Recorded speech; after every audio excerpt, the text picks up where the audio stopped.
ওয়ালাইকুম আসসালাম। হ্যাঁ ভালো আছি, তুমি কেমন আছো? হ্যাঁ ভালো আছো না? আচ্ছা তুমি কার সঙ্গে আছো? ওই মাদার চোদের সঙ্গে। ওই মাদার চোর তো এতই হারামজাদা। ওই শুয়োরের বাচ্চা, ওই তো লটির বাচ্চা, ওই সাওয়াচুদির বেটা মাগিল লিসা, এতই মাগিল লিসা।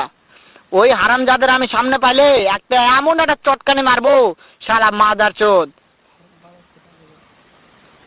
শোনো, তাতে কি আছে? ওই মাদার চোদ ওই জায়গায় আছে নাকি? ও আমার কথা সব শুনতিছে। ওই সাওয়াচুদির বেটাকে শুনে শুনে আমি বেশি বলবো। শুয়োরের বাচ্চা, শুয়োরের বাচ্চাকে আমি একটা এমন একটা চটকানি মারবো, শালা শুয়োরের বাচ্চা, লটির বাচ্চা। তাই নাকি? ওই শুয়োরের বাচ্চা আমাকে মারতে চায়? শুয়োরের বাচ্চাকে আমি দেখা সাক্ষাৎ হলে পালাই, শুয়োরের বাচ্চাকে আমি এমন চটকানি মারবো, মাদার চোদ।